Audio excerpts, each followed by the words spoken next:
afternoon, everyone. How are we doing?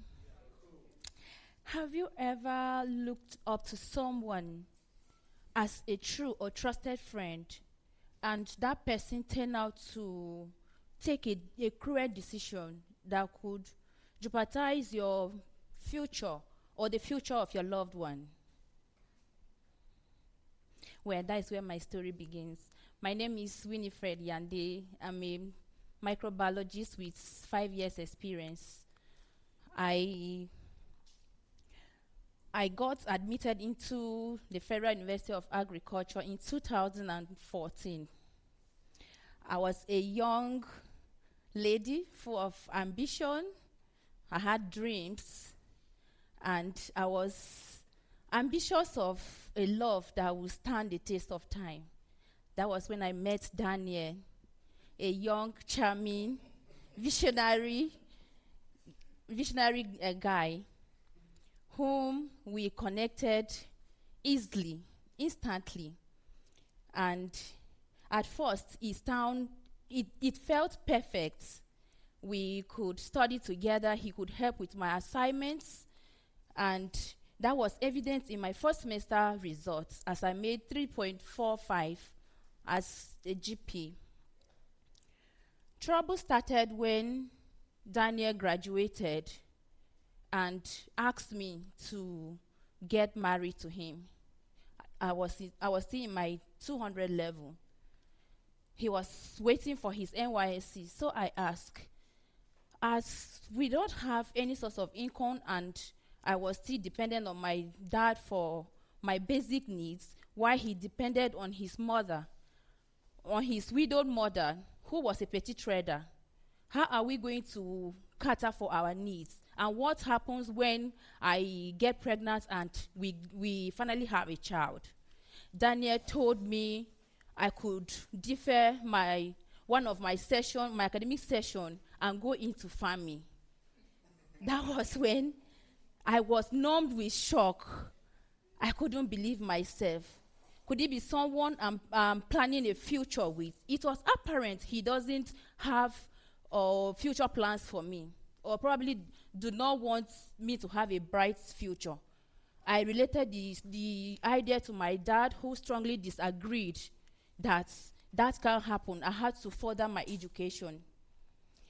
One fateful afternoon, I summoned courage to ask Daniel again if he was serious with what he was saying, and he was adamant. From there, he kept on pressurizing and coercing me into his naive and unplanned demand.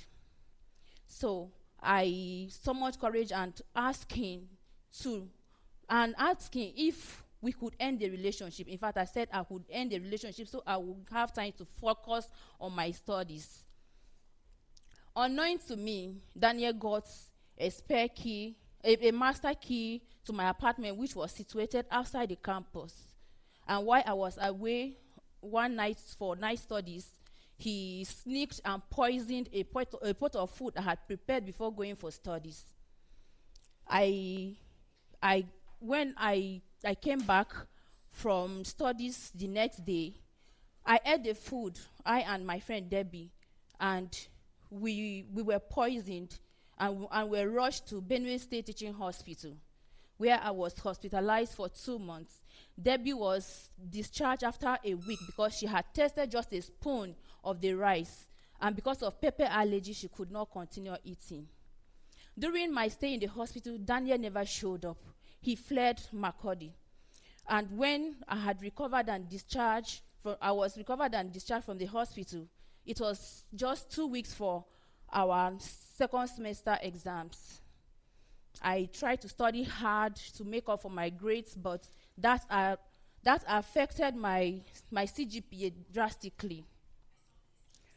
So, fast forward to 2018, when I graduated and was waiting for my NYC. I relocated to Abuja and picked a temporary job with one of the nightclubs in Abuja. I was the supervisor of the bar. An opportunity availed itself when Daniel and his friends came to the bar.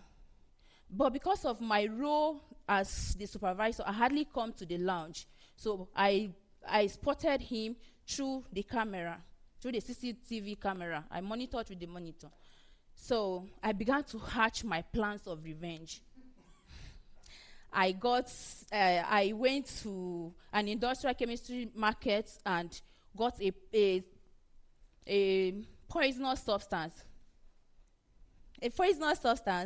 and tried to poison his drink. But at the verge of putting it in his drink, I remembered that there was no point to put vengeance in my hands, to carry out vengeance. Vengeance was for God. And I also remember the lesson I had learned from a book which said forgiveness is love.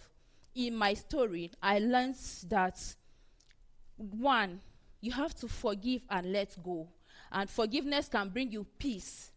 And again, in that bitter experience, I also learned that it's not all bitter endings that are waste. It can also teach you for you to educate your younger ones or any other person. So in conclusion, that bitter experience did not only break me, but it transformed me into a fountain of forgiveness. And if you are here and holding on to pain, I advise that you let go and enjoy peace.